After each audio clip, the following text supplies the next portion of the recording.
इसी प्रकार से तीसरी सुक्ति गीत की है। क्या कह रही हैं? मुझे फूल मत मारो, मैं अबला बाला वियोगिनी, कुछ तो दया विचारो।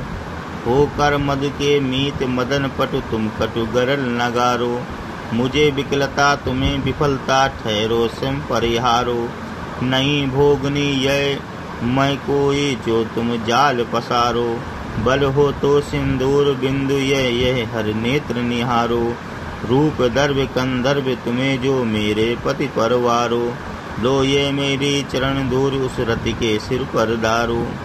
यहाँ पर उर्मिला कामदेव से प्रसंग चल रहा है। कामदेव उर्मिला को प्रेम रस में फांसना चाहते हैं। प्रेम रस का उन पर बाण चला रहे हैं, जिस पर उर्मिला थोड़ा सा दुखी और क्रोधित होकर से उनसे वार्तालाप कर रही हैं। अब इसमें प्रसंग क्या लिखेंगे समझ लें कि बसंत आगमन पर उर्मिला वाटिका में खिले फूलों को कामदेव के पुष्प बाण मानकर उनके दया की याचिका करती हैं और अपने सत्यत्व की वर्णन करते हुए कहती हैं। क्या कहती हैं? मुझे फूल मत मारो, कह रही हे कामदेव तुम अपने पुष्प बाणों से मुझे मत मारो या मुझे घायल मत करो। मुझे फूल मत मारो यानी हे कामदेव तुम अपने पुष्प बाणों से मुझे घायल मत करो, मुझे फूल मत मारो। मैं अबला बाला वियोगिनी, कुछ तो दया विचारो। कह रहे हैं मुझ पर कुछ तो दया करो, क्योंकि मैं अबला हूँ, बिरहिणी नारी हूँ। मैं अबला हूँ, बिरहिणी नारी हूँ, मुझ पर कुछ तो दया करो। होकर मधु के मीत मदन पटु, तुम कटु गरल नगारो। कह रहे हैं तुम तो बसंत के चतुर मित्र हो, तुम्हें इतनी कठोरता शोभा नहीं देती। होकर मधु के मीत मदन पटु, मीत मदन मीत में मित्र, तुम तो मधु यानी बसंत के मित्र हो, तुम बसंत के मित्र हो। पटु तुम कटु, कटु माने कठोरता कड़वा, तुम इतनी कठोरता शोभा नहीं देती तुम्हें। गरल नगारो, कह रहे हैं तुम इस प्रकार मुझ पर जहर ना उड़े लो। गरल का मतलब जहर, तुम इस तरह मुझ पर जहर ना उड़े लो। मुझे विकलता तुम्हें विफलता, ठहरो स्वयं परिहारो। कह रहे तुम्हारा ऐसा करने में एक और जहाँ मुझे व्याकुलता होगी वहीं तुम्हें विफलता ही हाथ लगेगी। मुझे विकलता तुम्हें विफलता, यानी तुम्हारा ऐसा करने से जहाँ एक और मुझे व्याकुलता होगी वहीं दूसरी ओर क्या होगी, तुम्हें विफलता ही हाथ लगेगी।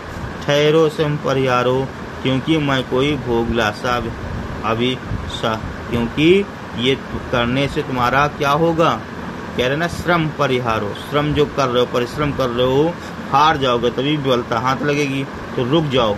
कह रहे नहीं भोगनी यह मैं कोई, जो तुम जाल पसारो। हमें कह रही है मैं कोई भोग विलासा से निर्मित नारी नहीं हूँ, जिसके लिए तुम ये माया जाल फैला रहे हो, इससे तुमको सफलता हाथ नहीं लगेगी। नहीं भोगनी यह मैं कोई भोगनी यानी भोग विलास करने वाली स्त्री नहीं हूँ, जिसके लिए तुम ये माया जाल फैला रहे हो, इससे तुम्हें सफलता हाथ नहीं लगेगी।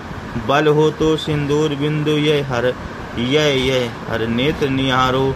कह रहे हैं ठहरो, अगर तुम्हें जो है सोचो, कह रहे हैं ठहरो और जरा सोचो। बल हो तो तुम्हारे अंदर बल हो, शक्ति हो, तुम्हारे अंदर शक्ति हो तो ठहरो और सोचो और देखो। कहाँ देखो, यह ललाट पर सिंधु बिंदु, ये जो हमारे ललाट पर सिंदूर की बिंदी है, यह हर नेत्र निहारो, ये शंकर का तीसरा नेत्र है। बल हो तो सिंदूर बिंदु, यह हर नेत्र निहारो। अगर ठहरो तुम्हारे अंदर बल हो, अगर निहार सकते हो तो देखो मेरे मस्तक पर ये जो सिंदूर बिंदु लगा हुआ है, ये भोलेनाथ का त्रिनेत्र के समान है। रूप दर्भ कंदर्भ तुम्हें जो, मेरे पति पर वारो। अब आगे कह रहे हैं जो लगा हुआ है ये तीसरा नेत्र है, तुम भस्म हो जाओगे। हे अपने सौंदर्य पर अभिमान करने वाले कामदेव, मेरे पति इतने सुंदर हैं कि मैं अपने पति पर तुमको न्यौछावर कर सकती हूँ। रूप दर्भ कंदर्भ, तुम्हें जो अपने रूप पर घमंड है, इतनी सुंदरता पे तुम्हें अभिमान है, तुम्हें तो मेरे पति पर वारो, मैं तुमको अपने पति पर न्यौछावर कर सकती हूँ। लो ये मेरी चरण धूल उस रति के सिर पर डालो। और कह रहे हैं, रही तुम्हारी पत्नी की बात तो मेरे चरणों की धूल ले जा करके उसके सिर पर डाल दो, जिससे वह पवित्र हो जाए, ऐसा यहाँ पर उर्मिला कह रही हैं।